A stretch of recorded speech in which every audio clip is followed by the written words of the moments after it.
Hello and welcome to Bread and Rosaries, the Christian Left podcast with an incredibly high potential. I'm Ben Molyneux-Headington. I'm joined by Adam Spears and Jonny Bell. Say hi, Adam. Hello, hello. Say hi, Jonny. Hello. Are you both ready to fundamentally change the growth potential of our podcast? I did wonder why you sounded so peppy at the start. We have literally, like maybe an hour before recording, received an email which very rudely excluded Jonny, but reaching out to us to say that they're going to, I'm not going to give the name of it, but it's a stupid name for some sort of product, a marketing program that will fundamentally change the growth trajectory of a high potential podcast like ours. Which is hilarious. Like, the idea that our podcast is a high potential podcast. We are like incredibly niche. Yeah. Like, because let's be honest, like to an extent, like leftist podcasts is a niche, and Christian podcast is a niche. And so we are some sort of like super niche. Double niche. I always said Ubermensch for some reason. We are obviously all Ubermensch. Like, that goes without saying. I mean, that's what the growth potential's about. I identified our Ubermenschness. Is Ubermensch, what's the gendering situation on Ubermensch? Like, is Nietzsche using that to mean all genders, or is it very specifically men? I have a suspicion it might be very specifically men. I thought it was talking about something like kind of superhero version of Louise Mensch, right? That's a real, there's a name I've not heard in a very long time. Was she not a Tory MP at one point? She was a Tory MP. I think of her as like an obscure figure from online, and then I remember that like she was on the telly. She was an actual Tory MP. Like she was also just a nutbag online. She went to America and just started doing the same. I think going to America radicalized her even further because because you often think, well, 10 years ago, the Tories were sort of, in a weird way, the equivalent of the Democrats, and the Republicans were insane. But not for Louise Mensch. She went to quit the Tory party, went to America, and joined the Republican Party. So, interestingly, though, she's arguably taken a trajectory that is a bit before its time. She's gone a bit Liz Truss with it in some ways, actually, going to the kind of mad conspiratorialist right and joining the American MAGA movement or whatever, is actually a more popular thing now than it was then. So I think she's a trailblazer, actually. Won't have a word said against her. Pre-lettuce. Yeah. Would you like to know how many monthly listens, that we can expect to get if we sign up for this program? Go on. Oh, go on then. Oh, should we guess? Should we take a guess? Yeah. So it's a minimum number, and I'll give you a clue. You're guessing in the thousands. Okay. Is that it? Which obviously we're already in quite a few thousand, so it's not actually that big a growth. 18,000. I think we're going to be significantly higher than that. I think it will be like 70,000. So it says a minimum of 25 to 50,000 listens, which annoys me because that's a minimum of 25. Like, kind of definitionally, that's what if you're having two numbers there and proceeding with minimum, it's the lowest one of those is what you mean. But it also says it's got the brackets. Many receive over 100,000 and climbing within the top 50 in their Apple category within just a couple of months. I don't know what Apple category is. If there is a Christian left Apple category, I think top 50 is achievable. If it's just politics or something, I'm not sure we're going to be taking on Alistair Campbell anytime soon. I don't know if top 50 is achievable. I mean, America has a lot of Christian podcasts, and I can't imagine that a leftist Christian podcast is likely to break into that top 50 I'm saying Christian soon. left podcast. If the category is Christian left, double niche, yeah. Christian, no. 50. How many top 50 Christian left podcasts are there? I think less than 50. I would still manage to make it to 49, maybe. Yeah. So that is what's in our email inbox. Would you like to hear what else is in our email inbox? Go on in. Something far more delightful. We have an email from Jill, a long-time listener. Hello, Jill. She has sent us something wonderful. So we recently, a few episodes ago now, discussed the fact that the Diocese of Sodor and Man exists. I cannot remember in what context, but the point I made is that Sodor is the fictional island from Thomas the Tank Engine, and therefore the Church of England has a diocese that is half made up of a fictional island. And Jill has sent us a link to a news story that she wonderfully summarises as Stations of the Cross at stations on a steam train led by a former bishop of Sodor and Man. And that is exactly what it is. It is the stations at stations. They're doing a event doing like the Stations of the Cross, but at train stations, and you go on a steam train in between. And Bishop Robert Patterson, who used to be the Bishop of Sodor Man, is on it. I have to say, I am quite disappointed that they have on the official page for this, on the railways running this, on the official page for this, there is no Thomas the Tank Engine references whatsoever. That is absolutely a missed trick.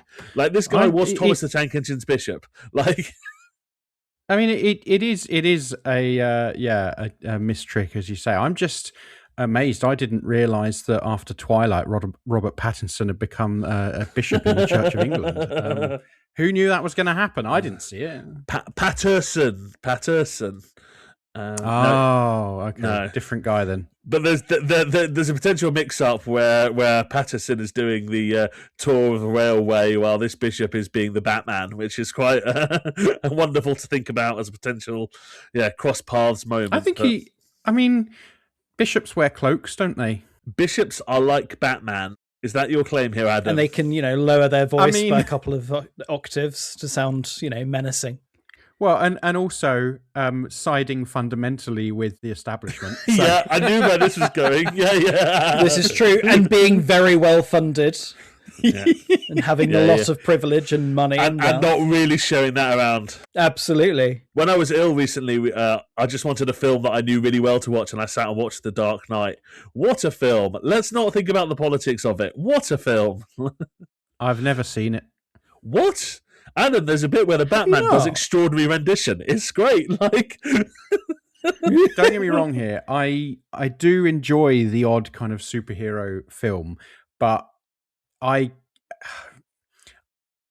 you know how like cinema has basically just been destroyed by DC and Marvel, right? Marvel in particular. Yeah. It's just changed. Like everything has become that, and I think we're kind of moving out of that era now. There's some stuff happening that isn't that, and but for a long time you had to have like existing IP, and like a lot of that just looked like Marvel stuff. And the problem with Marvel, apart from that, is also that so much of it is just like funded by the military industrial complex as well. Yeah, Yeah. And it's also because you're pretty boring as well. There is also that, yeah. But to be honest, when I saw Shrek 4 times in the cinema in 2001, I realised at that moment that would never be surpassed as a film. So I just kind of never bothered after that. This is genuinely why I wanted to watch The Dark Knight, is because it came out in the summer that I did my GCSEs. And obviously I had like a load of time off school or whatever because GCSEs were done.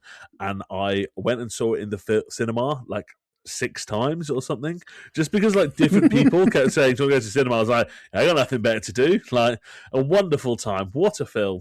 Like, full of nostalgia for me. I think the closest I got to that is bunking off school to go and watch The Return of the King at the cinema. Fantastic. What a film. Also probably shows my age. Do you know what, Adam? I have a feeling.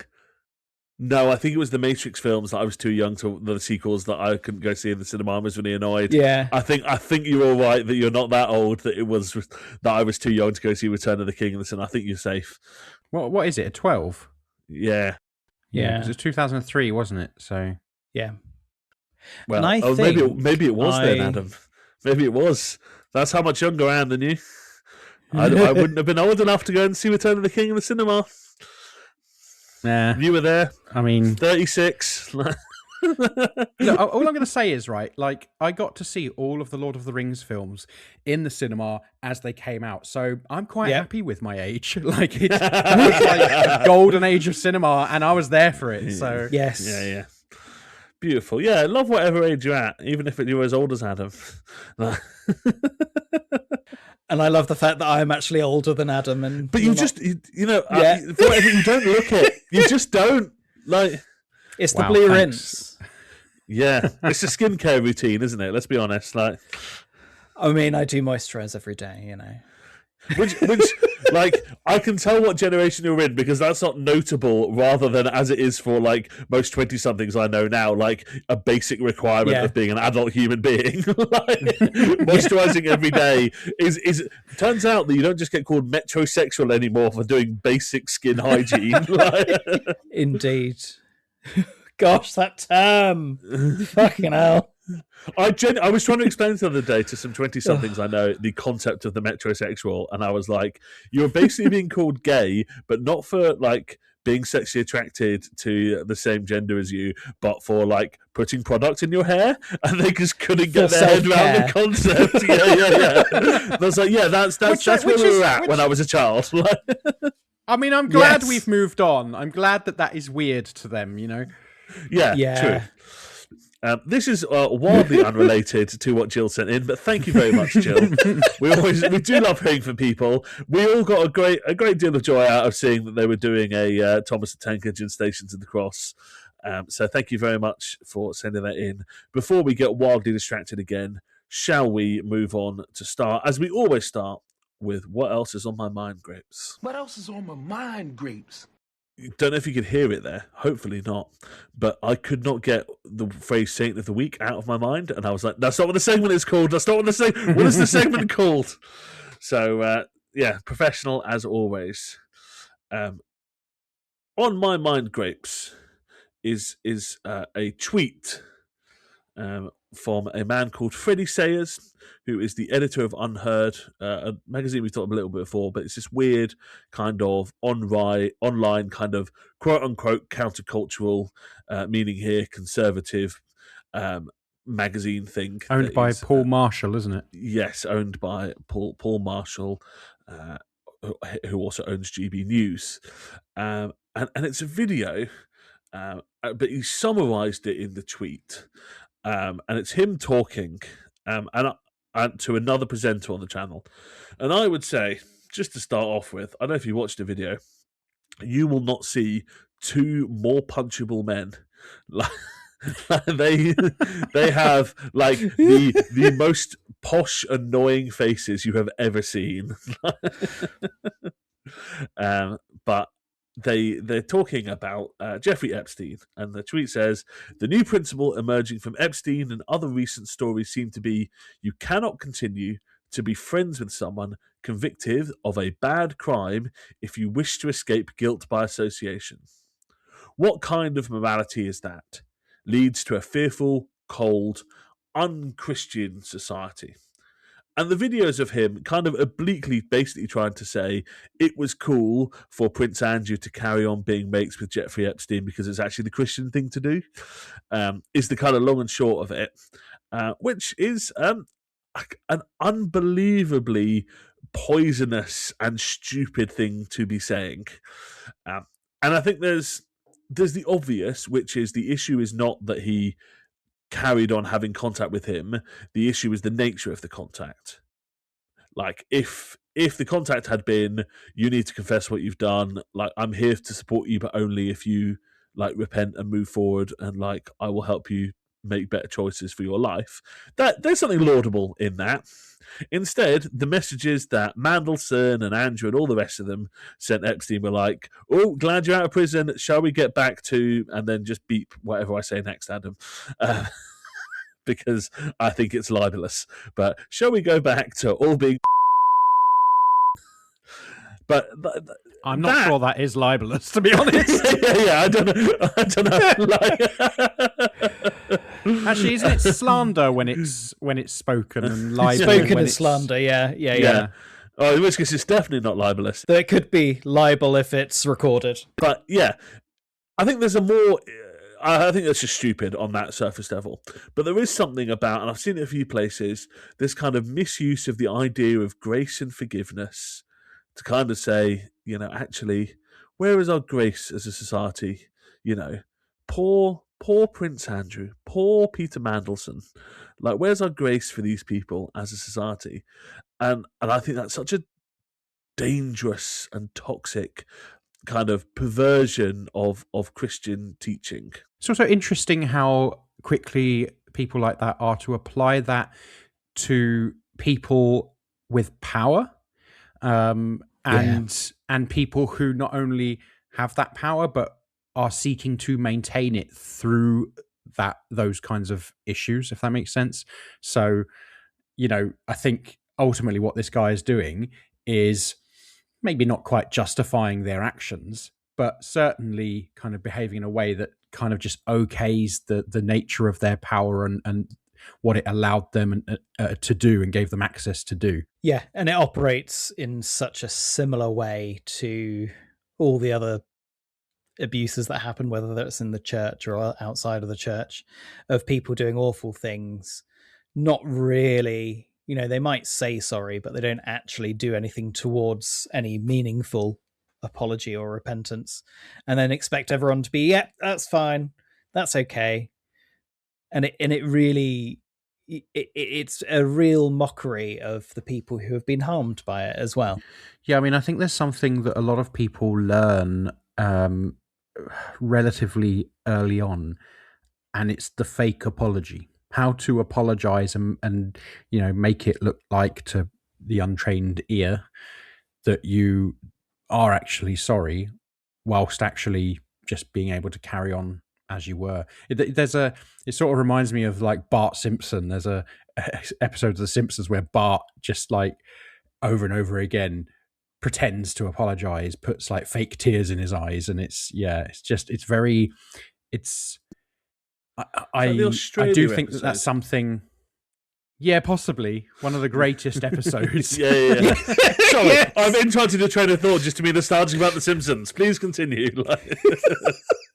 I feel like we haven't spoken about The Simpsons for a while now, so it is about time. I did when we recently put out some older episodes. It did strike me that we used to have Simpsons clips in almost every episode, and I do think we need to get back to that. That was a good time. That was our strongest era, I think, of a podcast. Before I joined, you mean? Yeah. It was all downhill from when you joined. We have a direct choice between having Jonny on or just putting clips of The Simpsons on. Basically contributes the same to the podcast. I think we all know what we're choosing. Yeah. I think that's fair. I'll sacrifice it for the podcast. But thinking about the apology thing, you're right about that sort of learning the false apology. It's like a more sophisticated version of I'm sorry that your feelings were hurt. It's all, I'm sorry you're hurt. Yeah. And it's just, it's pretty slimy, actually. I think that's probably the word I'd use to describe that kind of sentiment that these men were touting.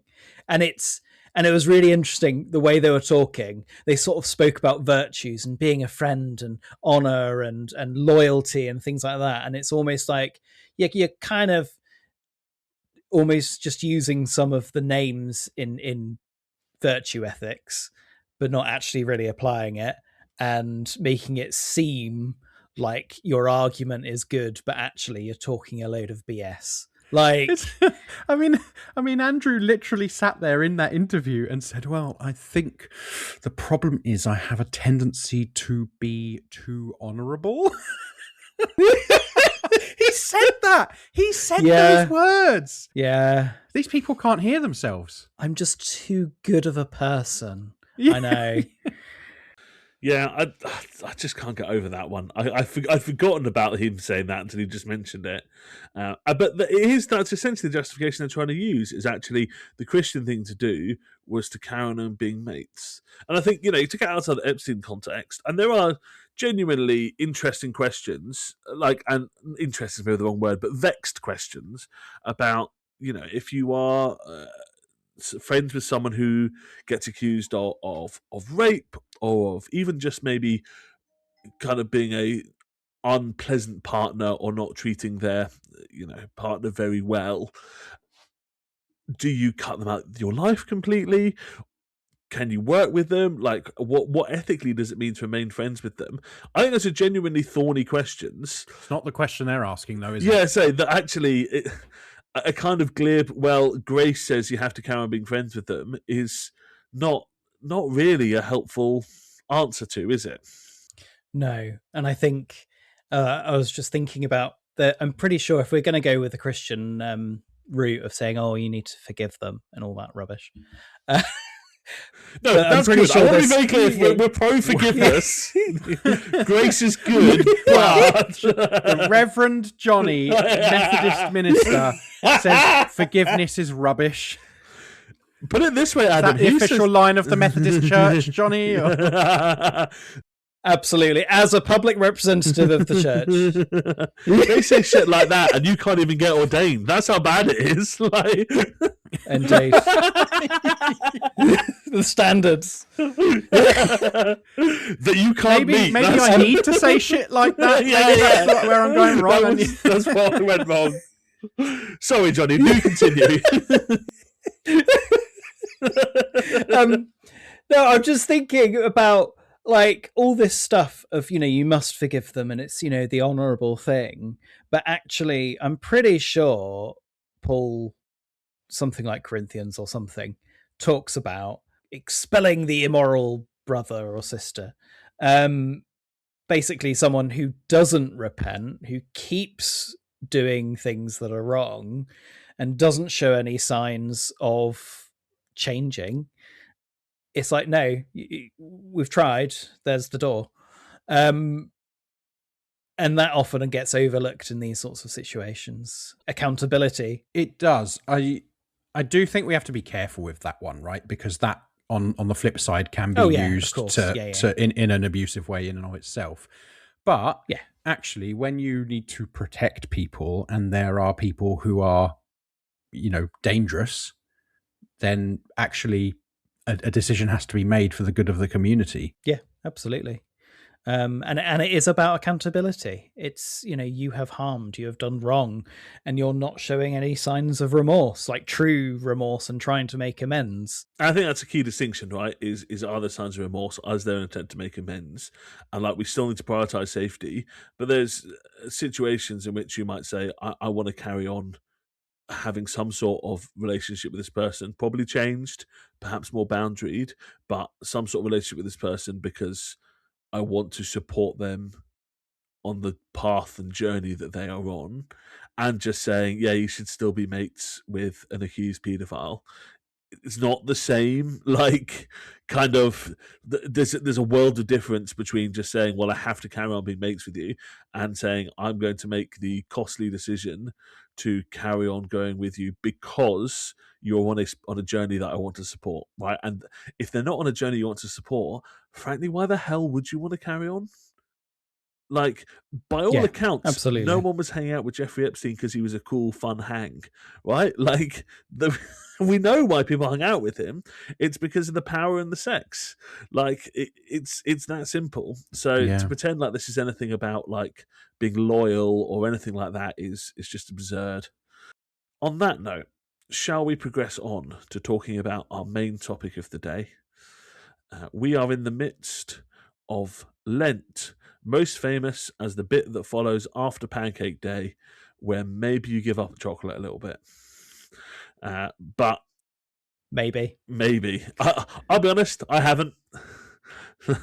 I got a lot going on. I don't need to go without chocolate on top of it all. I feel like the state of the world's hard enough to make it even harder. But then again, I take my hat off to our Muslim friends and sisters. Yeah, exactly. Like, for what they're able to do. We're just like, oh, can you imagine giving up chocolate right now? And our Muslim siblings are all like not eating or even drinking water during sun up. Like, well, it's interesting, isn't it? Because there is something, it was not too long ago that there were plenty of Christians who were actually fasting throughout the course of the week. So Sundays don't count, right? But like weren't eating anything day or night for 6 days. So I know very little about Lent. So people would actually not eat kind of full stop for those 6 days. Because my understanding was that it was more like a frugal diet. Some. Yeah, no, it was generally, depends, but there were a few who were really sort of hardcore, you know? Yeah.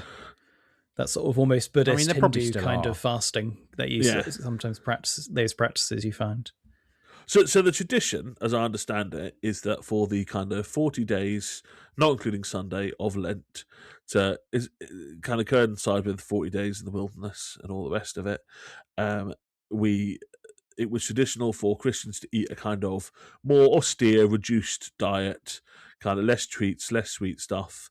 Hence Pancake Day, because the idea would be getting rid of all the kind of exciting stuff, the fats and obviously, what constituted that historically, what constituted kind of a treat or a kind of more decadent kind of eating is very different, right, to what we'd consider now. Is that, I'm looking at you two here, is that a fair understanding of the tradition of Lent as it's historically been understood? Yes, and there's more time for personal reflection and devotional time and all that sort of stuff, with the intention of getting closer to God and emulating what Jesus did in the wilderness, kind of thing. And a fun fact: almond milk is actually one of the oldest milk substitutes. So I think it's 14th century that it started being made, and it was used by medieval aristocracy in Europe to get around the fact that they weren't allowed to have milk during these fasting days. So they would have almond milk. So you telling me that like woke soy cucks go back to like the 14th century? Is that the... Absolutely. Yeah. God, the dangerous roots of woke go so far back.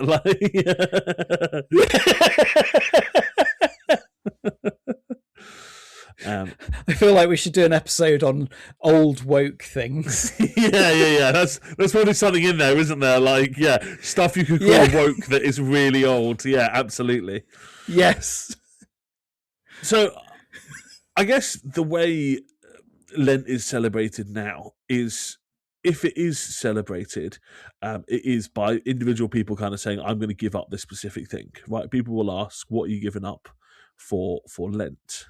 And certainly in my kind of understanding experience, there's not necessarily as much a tradition of more time for personal reflection or, kind of religious practice of some sort or another. And a lot of it does seem to be about kind of almost dieting, kind of bound up in a lot of diet culture stuff. Like, I'm going to give up chocolate for Lent because then, I might lose a bit of weight as well. Wouldn't that be nice? My favourite is when I was a teenager, I quite, as an evangelical teenager who was trying his very best to live by the crazy purity rules, another teenager told me that they were going to give up masturbating for Lent. But they then confessed that because Sundays don't count towards Lent, it basically turned Sunday into like a free for all a day. Yeah. And they were like, I set my alarm a little bit earlier, so I'm up early enough before church. Oh gosh. That is like that's like true religious adherence, finding the workarounds. Yeah. Well, I don't because of where I was at the time. My answer was like, "That's not fasting. You shouldn't be doing that anyway." So, that was my actually, I don't think that's proper fasting. I'm telling you off on that. But yeah, but it strikes me that the historical practice of Lent feels more religious in character than the current one, but also maybe more communal. Everyone was kind of rowing to roughly the same beat in terms of what they'd be given up and how they'd be given up. And now it feels very individual in terms of, I personally would choose to give up this thing. And a lot of the times for reasons associated with kind of your own sense of personal growth or whatever. I don't know if that strikes a chord with either of you, that maybe it's more individualistic now. I think in the wider culture, I think, yeah. But churches do still do things like Lent courses and stuff, right? There is still, like, Lent itself is still kind of marked by churches and by Christians in ways that I think are actually kind of taking things up as well, which I think has also become quite a common practice these days, that people will say, well, I'm not giving anything up, I'm taking something up. Yeah, and I think there is that element of, there's still that communal element. I would also want to say within that, it's not quite as integrated into daily lives as it was, though. And I suppose that's where the sort of individualistic elements come.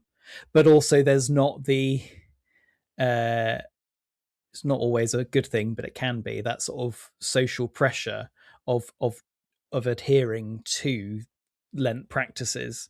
So if you don't want to do it, you're not involved in any way, and there's no impetus or anything to get you to do it. And there's also not necessarily the same support, because I think people who are, as we said earlier about Ramadan, it's easier when you have lots of people around you doing the same thing, because you can give each other moral support. But if you don't have that, and if you're by yourself at home and you happen to have the chocolate in your house that you've given up, you think, oh, I could, it's been a really hard day, I could just have a little bit. It's that sort of, not that support, I suppose. Yeah, I think it possibly reflects a slightly more, a significantly more atomized society, right? Like, we live in a society that is kind of not got those communal structures in place. And so, when I'm talking about that individual, I'm not criticizing anyone who uses Lent to give something up or take something up or anything like that. And, there are some good stuff happening, good practices, I'm sure. But I think, something about that. And you're right that the flip side is the lack of pressure, but also that lack of support, that it's not something you do as a community. Even if you're making a commitment as like a church community or whatever, it doesn't necessarily always feel communal in the same way. And I guess the question I was kind of tossing up in my mind, no pancake pun intended, is the question of what, I guess, relevance or utility kind of Lent and fasting have in that kind of atomized culture that we have now. Are they still useful tools, or actually are they maybe kind of from a different cultural setting in some way? I think yes, because they still help with that kind of getting closer to God, in the sense that you're giving something up to make room for something else. And that's the kind of idea of it, isn't it? But there's also something quite good in terms of being more resilient to things. The fasting can help with that. Provided, as with all things, it's not done in a way that's like, ooh, I'm doing this thing, aren't I good and pure and better than you? Which always runs that risk. But yeah, I think it still has a place. I guess I'm wondering if we see fasting as something that has been historically more communal. I wonder what the fasting or the practice of fasting might look like in a way, and I guess I'm thinking as well about, our Muslim siblings who have their iftar meals, and actually there's something very communal about the practice of Ramadan fasting, right? That is in stark contrast to Lenten fasting for the most part. And I guess, is there stuff we can steal from that, or kind of utilize in our practices? Are there ways of making that Lenten fast more communal, kind of seeking that out, or more involving religious practice, or anything like that? Is there? It feels to me like what we have now is not really the practice of fasting as would have been historically understood. Um, but I guess I'm struggling to see how we take that back in some sense. I mean, the interesting thing is that there are scholars who suggest that the kind of fasting that they do in Ramadan might have some of its roots in, like, or have been influenced by the kind of fasting that certain Christian groups did during Lent. So, Interesting. So in a sense, it wouldn't be. I mean, there's a lot of things like that, right? So, like the Muslim prayer position was something that Christians originally did, and was, you know, influenced the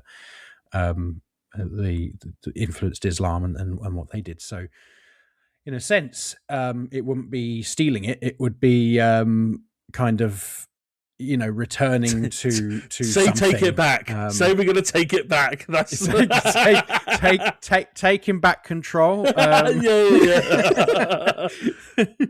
Yes, make Christianity great again. That's what I think. Like. There's a more subtle interplay of the way ideas are developed in major religions than I've given credit for. Is, I think, a fair way to put that. But yeah, maybe there is something fascinating about how that has stayed within Islam and not in Christianity to the same extent. Yeah. Well, particularly because, actually, I mean, we didn't sort of say this before, but certainly for a long time, you know, we said that some people would abstain entirely from food, and other people would just give up something. But actually, Lent did actually work in a very similar way to how fasting in Ramadan works, right? Where you wouldn't eat during the day.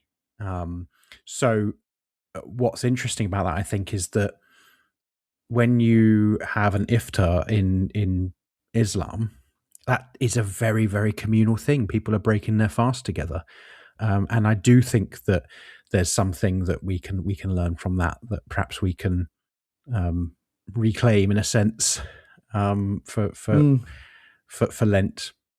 Yeah, absolutely. And I think food is one of those things that continually, whether it's the Bible, whether it's community building, whatever it is a way of bringing people together and sharing an equality time,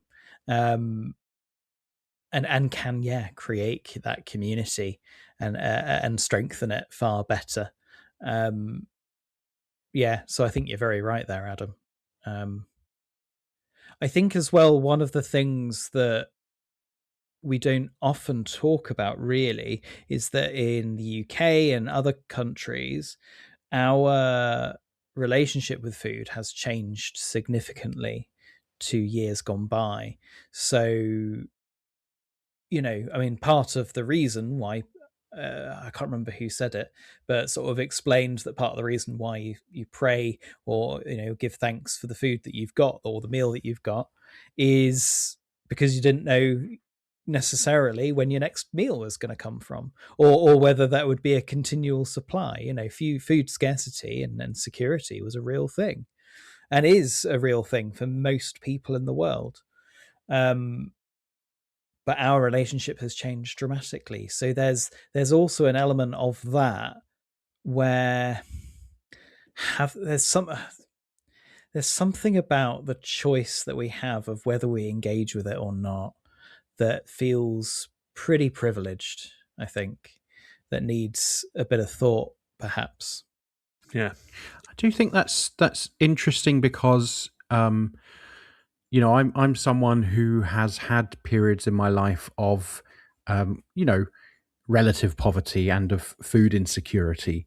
And my relationship with food is very, very different when I'm secure, when I have access to food, to when, for, you know, obviously it's very different to when I don't have sort of ready access to food. And I have often reflected on that as being something that, and you know, I should be a lot more thankful perhaps for when I do have food, just having experienced what it is not to have it. It's interesting, actually. My partner and I, she came to visit. I think it would have been about a month ago that she was visiting, and we were sitting down to have some lunch. and somehow it we ended up having this conversation where we were saying, oh, if we ever have a family, I said I'd quite like us to do grace before meals, because I think it's a good thing to do. Obviously, you don't want to labour it or anything. I think, there's nothing worse than sitting down, your food's there in front of you, going cold while someone is, saying the longest grace you've ever heard in your life. Grace should be short. But I said that to her, and she said, well, why don't we do it now? And I said, well, I do usually pray in my head very quickly before I eat. I just don't do it like out loud because not everyone's comfortable with it or whatever. I don't know.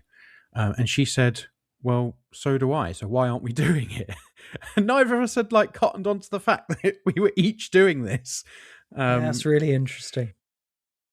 And I think that grace is a really interesting practice to.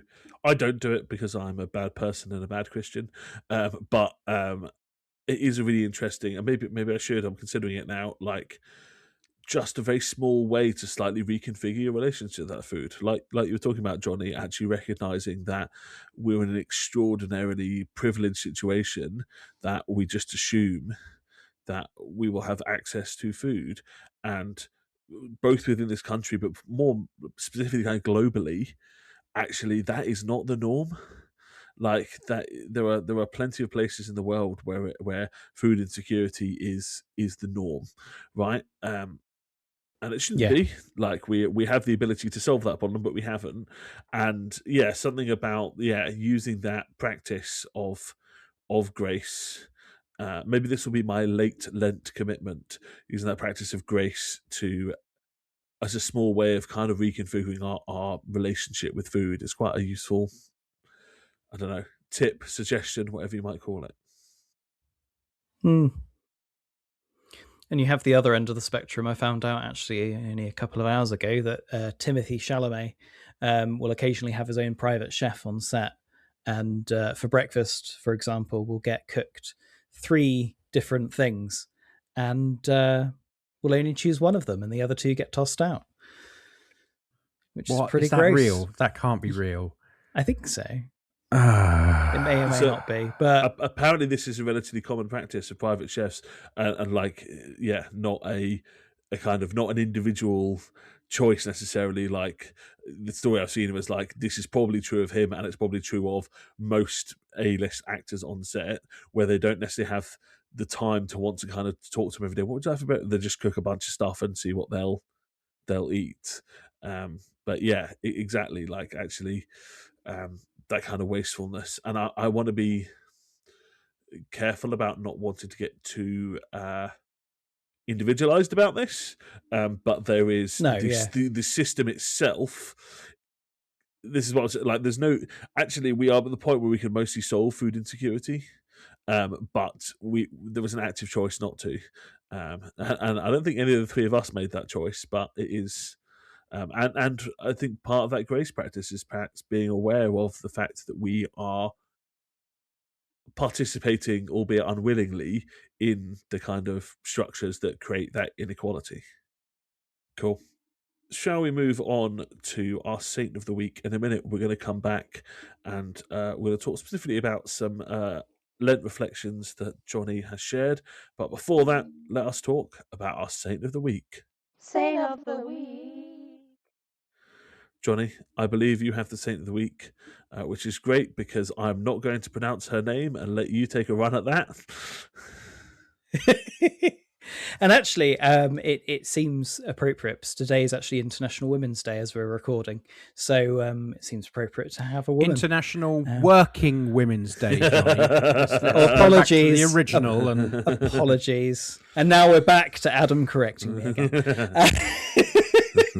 Look, if it's got to be done, it's got to be done, okay? Yeah. So I've chosen Sor Juana Inés de la Cruz.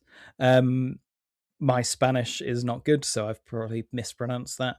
But Sor just means sister in Spanish. So Juana Inés de la Cruz.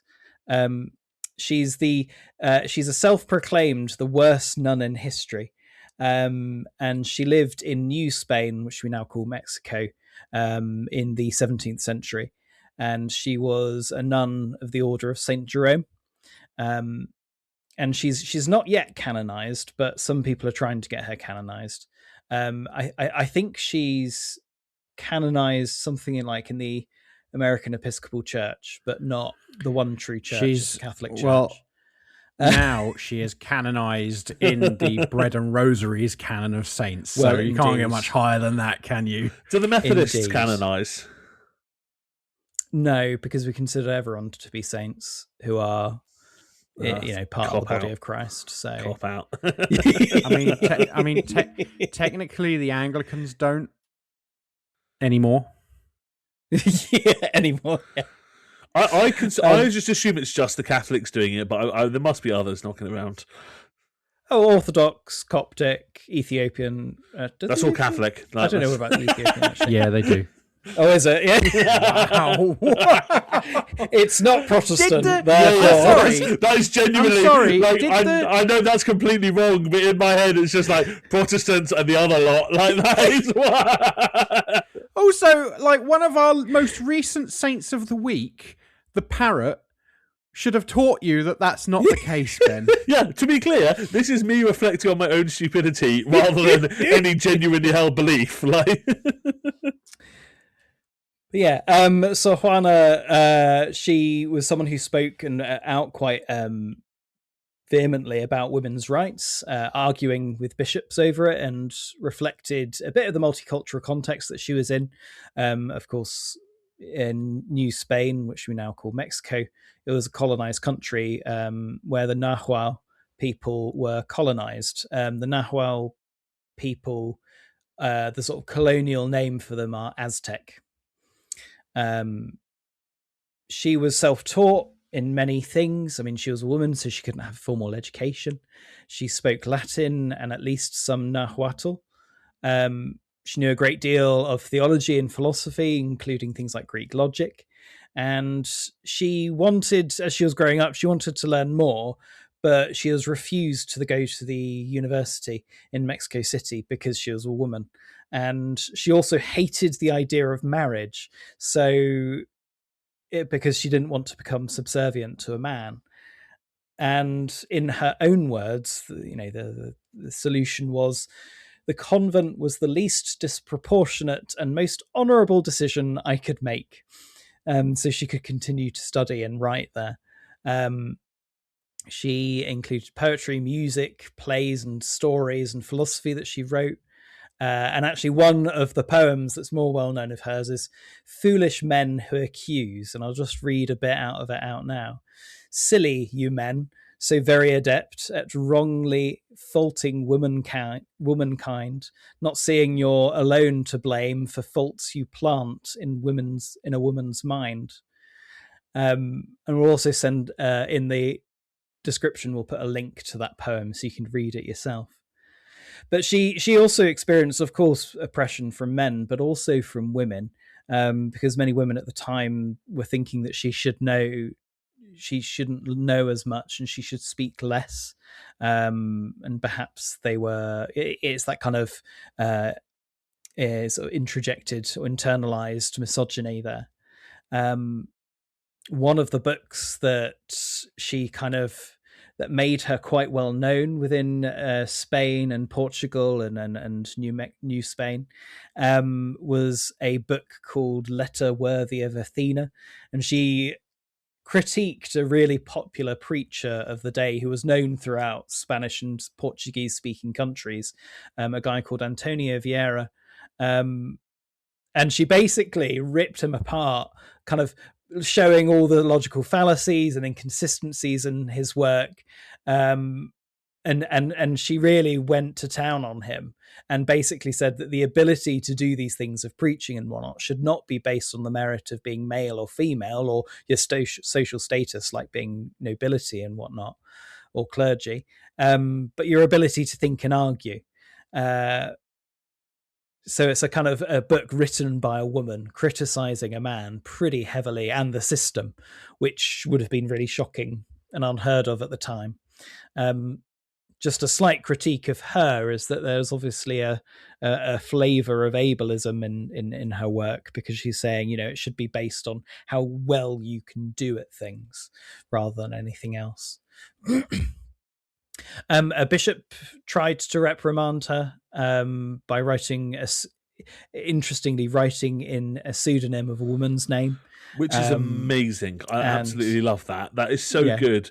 Being like, right, I need to make sure to put this woman in this place, but it is genuinely so demeaning for me to have to write in response to a woman.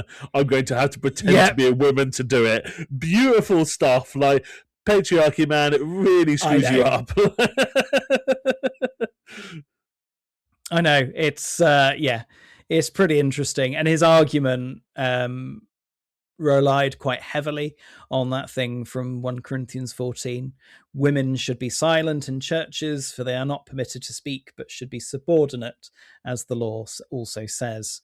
Which, a lot of men, and the church was using that argument, has used that argument, and still uses that argument to make women subordinate to men.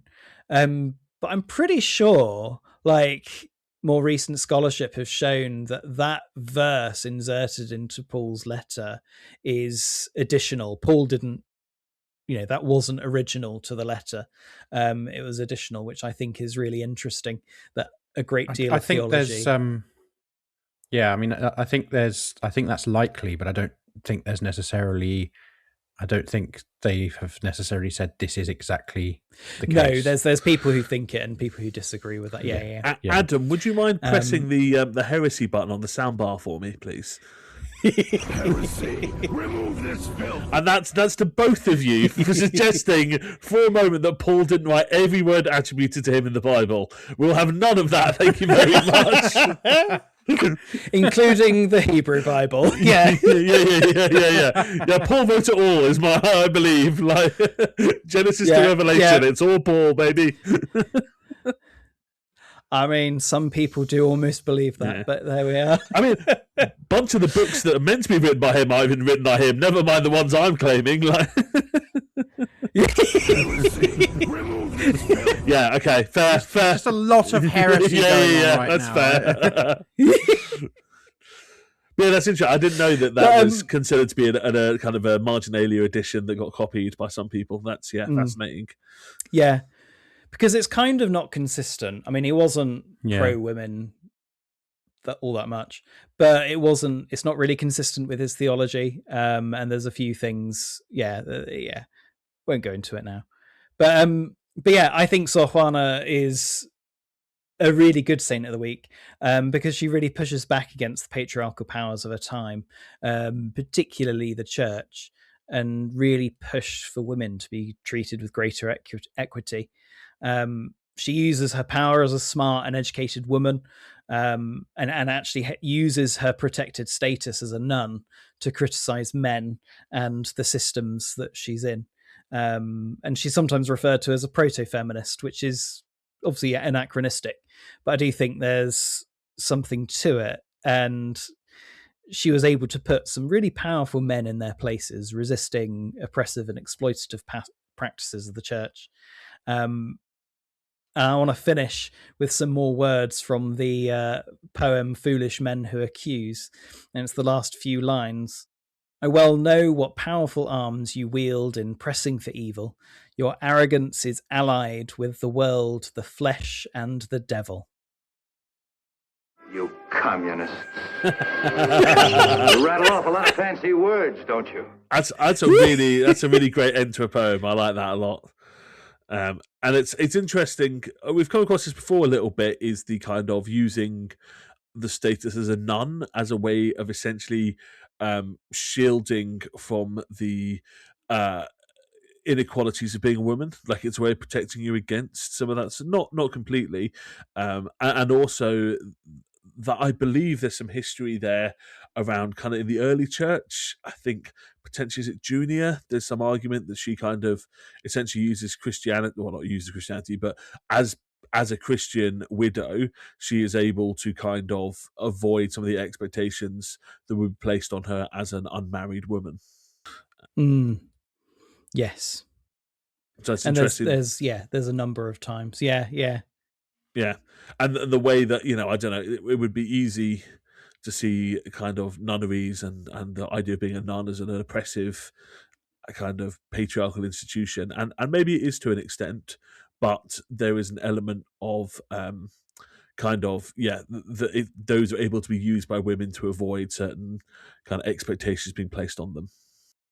Just to correct you there, Ben, sorry, it definitely wasn't Junior, because Junior was married to Andronicus. Yeah. See, I was completely wrong, and I apologise for that. I I'd don't be know interested my to know Bible. who it was you were talking about, though. Yeah, there's definitely like widows, kind of wealthy widows, right, in the early church, whatever that mentioned. Yeah, totally. So it will be one of those. Yeah. And someone who knows the Bible better than me can let me know what that was. Lydia? Yeah, possibly. If you know who I'm talking No, about, she was the bread and purple- rosaries purple at cloth lady. gmail.com. I'd have to look it up. Thank you for that, Jonny. That's really helpful. And to carry on working you, we want to move now to talk about a Lent reflection that you did. The Methodists, they know a star when they see one. They said, someone put this reverend in front of a camera. They are box office gold. So you sent this video across to us, Jonny. Do you want to tell us a little bit what you got asked to do? I mean, I wouldn't call it box office gold, but it's all right. You are a star, my friend. You're a star. The world is your oyster. You're going to be the next J. John. I'm on YouTube and Vimeo. Get you on TikTok. That's what I reckon. Oh gosh, no. But I was asked to do, so Methodist Church have decided to do a Lent thing, so they'd have a video Bible study kind of thing each week, and I was just asked to do one of them, and I got quite a good one actually. I was quite pleased with mine. So it was the reading in John 3 with Nicodemus, which is quite a fun one, and Genesis. Oh no, I can't remember. And then Genesis 1, where Abraham gets blessed. So God's blessing him, go forth and prosper kind of thing. The theme of it was let go of the form, be open to the spirit, which I dislike, and I'll go into that in a bit. I didn't really hold on to that all that much.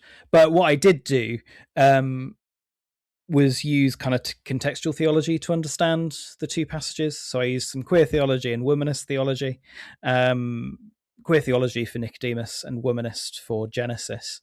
And I also I didn't talk about it being part of transactional analysis, but transactional analysis have this idea of a sort of where you wear t-shirts when you have communications. On the front of it, you might have like a really obvious statement, and on the back you have a hidden statement, but that's kind of understood on an unconscious level.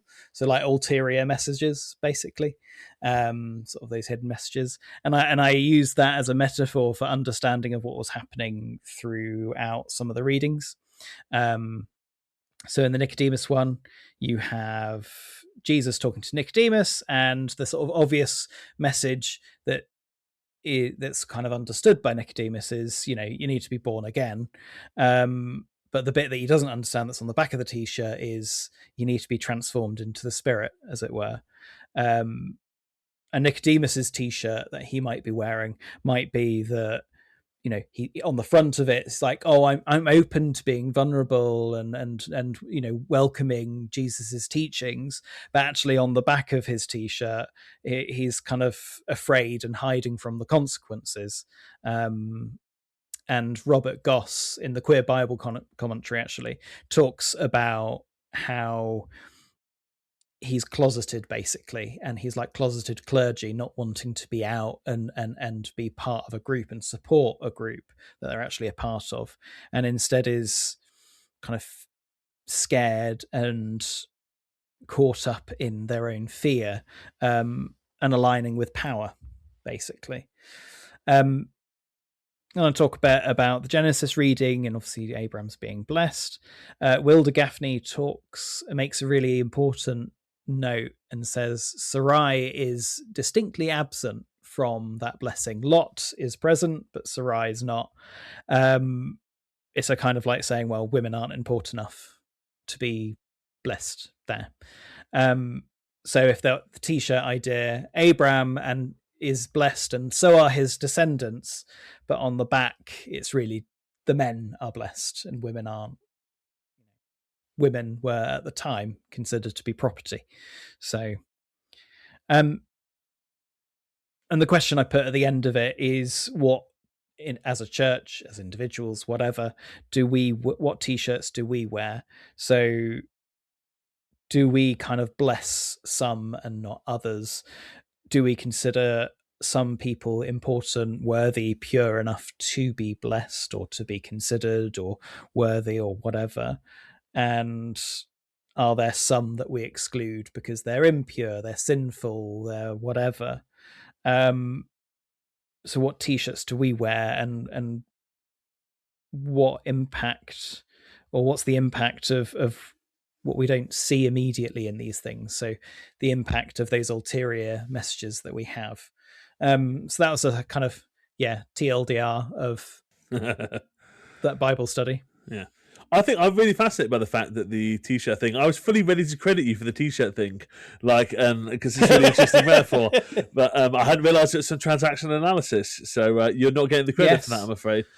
So I'm interested. No, I'm not smart enough for that sort of thing. I am interested though in what made you go Lent Bible reading.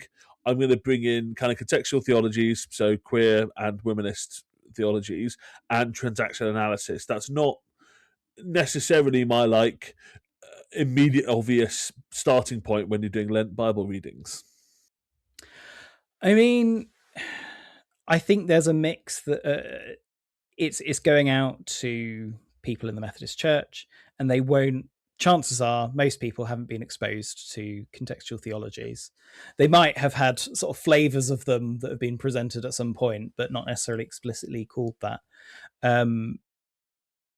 So I think it's really important for people to be exposed to that, but also for the people who fall into either queer or being a black woman or a brown woman.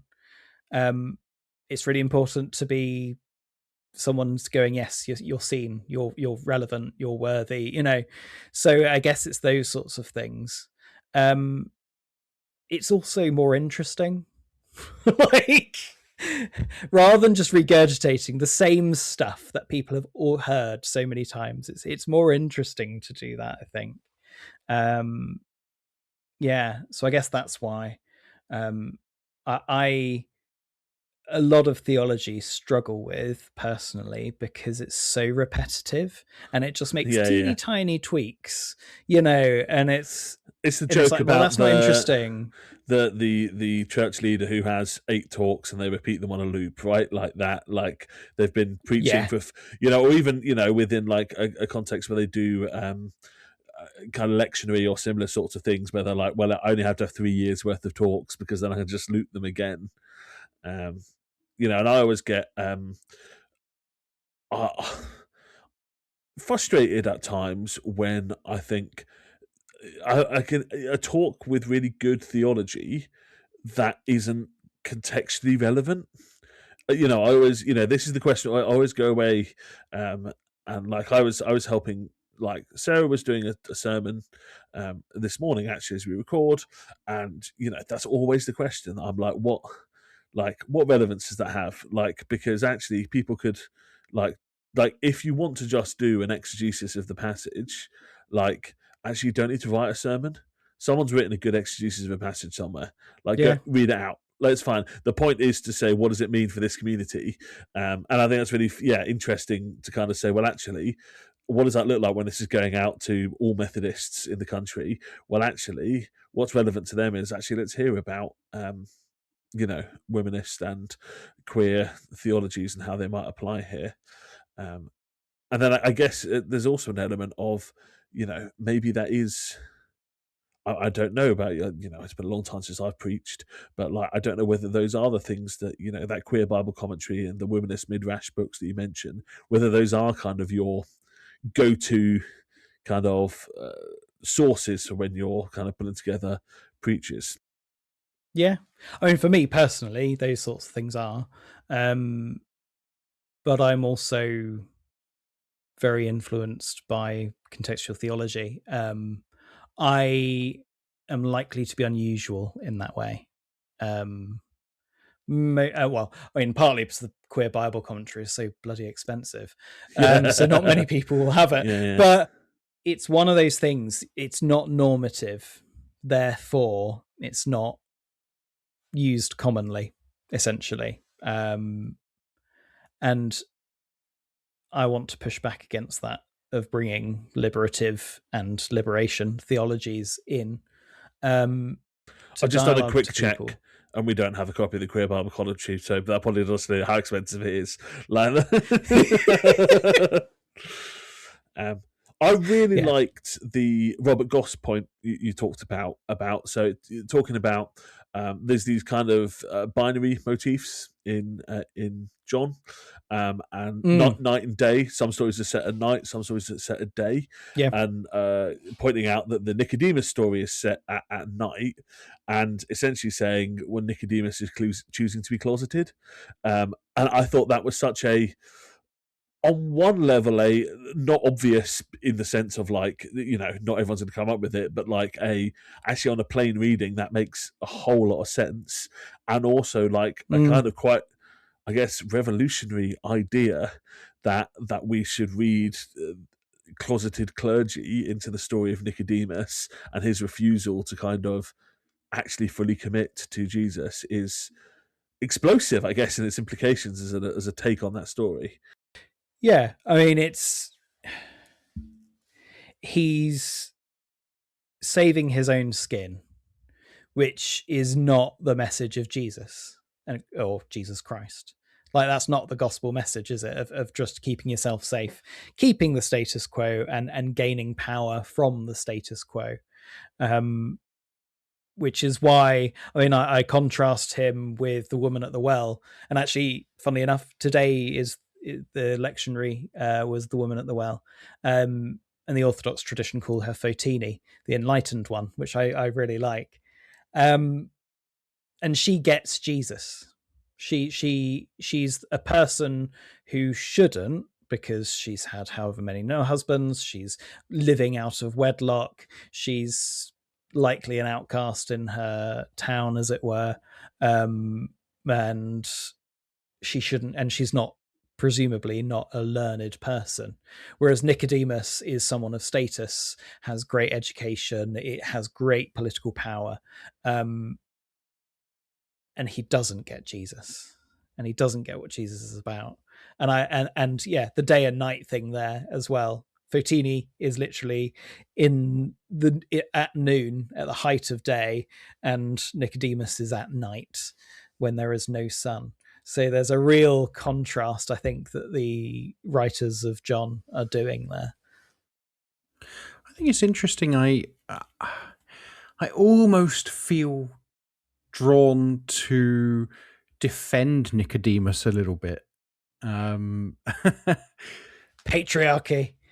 Well, look, basically Nicodemus is mentioned 3 times in the gospel, right? The first time he comes and sees Jesus at night to talk about the Bible, talk about Jesus, what Jesus has been teaching. The second time he kind of tells the Sanhedrin council that he sort of kind of defends Jesus and tries to sort of help him a little bit there. And the third time he is he's there after Jesus's crucifixion to anoint Jesus's body. And I don't know. So there's one of my favorite poems is The Night by Henry Vaughan. And I really like the way he deals with Nicodemus. Because actually Henry Vaughan, this whole poem, The Night, is kind of talking about a kind of different kind of spirituality, like a kind of dark spirituality in a sense, and not in a negative way necessarily. And he says, I'll just read the first little bit of it. He says, through that pure virgin shrine, that sacred veil drawn o'er thy glorious noon, that men might look and live as glowworms shine and face the moon. Wise Nicodemus saw such light as made him know his God by night. Most blessed believer he who in that land of darkness and blind eyes thy long expected healing wings could see when thou didst rise. And obviously it's a very old poem, right? So there are some ideas in there that we might want to challenge. Particularly, I think a hint of potential anti-Semitism there that we might hear that in the modern day and think that doesn't sit comfortably with me. But I do think there's something about that we should explore further, perhaps. Of, I know you say, well, he's kind of saving his own skin, kind of thing. Sorry, that's my dog. You can hear. Yeah, he's kind of saving his own skin, and that's not really the gospel, and so on. But actually, I just want to push back gently on that, because I'm not sure I see that. I think I see someone who has become interested, and like they're in a position of power, and maybe that plays into that as well. But I don't think I would categorize it in quite that way. Well, I guess there's a couple of things there. One is it's sort of one of the many ways of reading into scripture and understanding it, which is a bit of the cop-out. The other thing is, I suppose this other point has two other points to it. One is, do you feel the need to defend Peter in the same way? Because he repeatedly doesn't get it. And the other bit is, you're sort of putting it as a interested, not interested, but queer clergy or gay clergy are clearly interested in some way, but they don't fully get it if they're remaining closeted. They are not standing with others in the same way. They're keeping themselves safe. And I suppose that's the analogy that's being drawn with Nicodemus. It's instead of fully standing with those who are oppressed, exploited, whatever, it's I'm going to retain some of the power for myself rather than give it away. And that's how I see that analogy, or sort of parabolic way of understanding Nicodemus's story. And obviously there's an element to which you could read outside of that particular passage and say, well, actually Nicodemus, next two times he appears in the daytime. First of all, saying that Jesus should get a fair trial, and then bringing kind of burial spices to, for Jesus's body, which would have been a relatively public thing, to my understanding, to have done.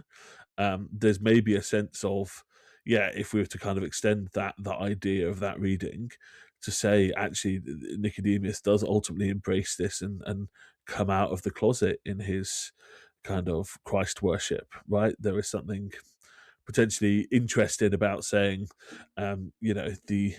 the reason, because Nicodemus is a saint in at least some traditions, and the reason that he's venerated as a saint isn't because of that visit by night, it's because of that decision to ultimately declare his allegiance by day, which I think is quite a powerful message for our kind of, and I guess, I share that ambivalence, I guess, of saying, I get that closeted clergy are not necessarily just about defending their own power. Sometimes it's about defending themselves, or what they perceive as defending themselves. They're certainly in some denominations and some cultures there are serious consequences for them to come out. But by the same token, actually, if you have chosen to become like a clergy person and you have chosen to be representing that role in some sense, you do have a higher level of moral responsibility at play there. So yeah, I think it's quite an interesting and perhaps thought-provoking way of reading that particular passage. The other small point I wanted to make was the theme that the Methodist Church chose for the Bible study, which was let go of the form, be open to the Spirit. And you hate the Spirit, so that's... I do, yeah. You're completely against the Holy Spirit. So. Along with forgiveness. And we will be clipping that up and blackmailing with that if we need to. Did you just commit the unforgivable sin? Am I hearing this right? Oh no, Ben did that for me. Yeah. On my behalf. Yeah, absolutely. But the theme that they gave is, so my understanding of the sort of Neoplatonic understanding of the world that John and Paul and others would have been writing in is that the form is the ideal of something. So it's like the thing that you attain to. And the title is just niggles at me because it's one of those that really doesn't understand the context in which that things were being written in, because the form is the ideal, and it says, but give way to the Spirit. And it's like, but the Spirit's the ideal. So what's going on here? It's just one of those silly things that, irritates me. maybe a slight lack of theological literacy in the kind of naming of it. Yeah. It's also a lack of understanding of the kind of ideological foundations of how the New Testament was written, or that it was written into, and what underpins it, and what still underpins a lot of theology now, and kind of, in my opinion, gets in the way of seeing things a bit more interestingly, but also more radically and inclusively. I thought your objection was going to be, as we all know, you are the highest Methodist known. And I think, well, actually, the form matters a great deal. I'll have you know, we've got to do things properly. I mean, I'm not the highest Methodist there is, actually. I mean, I've got a friend coming over tomorrow evening. He's doing a retreat in Walsingham, in the Anglican shrine. I mean, he wears chasubles and all sorts of things. So, yeah. Boo to Walsingham. Pretty sure I've seen you in a chasuble. I haven't worn a chasuble, actually. I don't know what that is. I find that hard to believe. No, what's a chasuble for those of us? It's like the outer cloak type thing for. Right. So if you're wearing all the other stuff, you put it on top, and it's often the. Is it black or is it white? Presiding. It's usually colourful, so depending on the season. It's to the liturgical seasons, but I mean, it's the not jacket. Really even a cloak, is it? It's more like a poncho. Well, that's cool. Yeah. Ponchos are cool. Yeah. Clint Eastwood wore one in the Dollars films. Liturgical poncho. Yeah. But no, I have, like, obviously cassocks. Got my cassock alb, my cincture, my stoles. Yeah. Proper church. Yeah. I have considered getting a cotter as well. I find myself increasingly on board with that kind of high church stuff, but I just wish you didn't have to have an ordained person doing it, which I understand is for most people is the entire point. But I'm big into the drama and all this, like, it's kind of cool. Yeah. I vibe with it. I just, get rid of the ordination bit and I'm on board. Like, I mean, join the Methodist Church because, is their ordination even valid? Not valid. Yeah. It's make believe, really. It's pretend. But Ben thinks that all ordination is anyway. So Ben, you just want to wear dresses. This is like, we support you in this. If you want to wear dresses, that's absolutely fine. To be clear, I do not believe in ordination, and I don't think there should be any like special person that is like doing communion or whatever. But also, it shouldn't be me. Like, I think that we need to draw a line somewhere. And I mean, the Methodist, the sort of official, obviously how it works out in practice is different, but the official way of understanding ordination is it's like a particular collection of aspects of ministry that a person holds, and it's a lifelong thing. It's not that kind of indelible mark on the heart sort of thing. It's you're called to do these particular things. Anyone can do those particular things, but you've got that specific arrangement of them, whether you're a presbyter or a deacon. It's that specific arrangement. So no ontological change with the Methodism. Some people do. I really don't. Good, Not that's in correct. the way of that Neoplatonic way. Yeah. Oh, now I've introduced that concept. Do we have to explain to people what an ontological shift is here? You communist. You rattle off a lot of fancy words, don't you? No, they can Google it. Or If they're listening to a podcast, they know how to Google. Yeah. Just accept it's just a couple of random syllables thrown together in a way like that. That's the most useful definition you're going to get of it. Your life will be better not knowing it. I think we are roughly hitting time, so I will draw us to a close. But I do want to recommend to people go and check out Jonny's Lent Bible study. As you can tell, there's a bunch of really cool stuff in it. We will link it in the show notes. I cannot speak to the quality of the rest of the Methodist Lent Bible study, but certainly week 2 with Jonny is well worth a look. And yeah, I found it really provocative in the best sense of that, in the sense of I have carried on thinking about it since watching it in a way that is, a good sign, I think. So we will link that in the show notes. Go and have a look at that, people. But that does do us for today's episode. Thank you very much for listening, everyone. It is a pleasure, as always, to be in your ears. If you want to find more information about us, it's all on breadandrosaries.com. Including our contact details. Do get in touch with us, even if it's just to tell us about Thomas the Tank Engine Church related stuff. We are always here to hear about that. Really lovely to hear from people, so do get in touch on there. We also have the Patreon on there if you want to chuck us some pennies to keep the show running. Adam, where in the world can people find you? You can find me on TikTok, on Twitter, on what's the other Twitter one that's not Twitter anymore? Blue Sky? Blue Sky, yeah.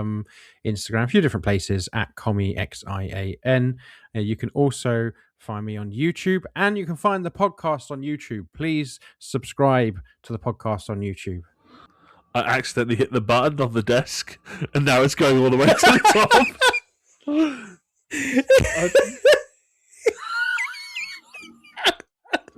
Ben just gradually sunk down. Oh, Disappearing trick. On camera. It's one of those standing desks. It's what Sarah uses, and I obviously pressed the button without realizing into standing mode, so I just started raising up. I'm still not in the right place, am I? There we go. Jonny's doing it as well. What on earth? Have you both got standing desks? Yeah. And if you want to see what that looks like, you've got to go on the YouTube to watch the episode. So even if you've just listened to this as a podcast all the way through, now right at the end you have to listen to this and go and watch it on the YouTube.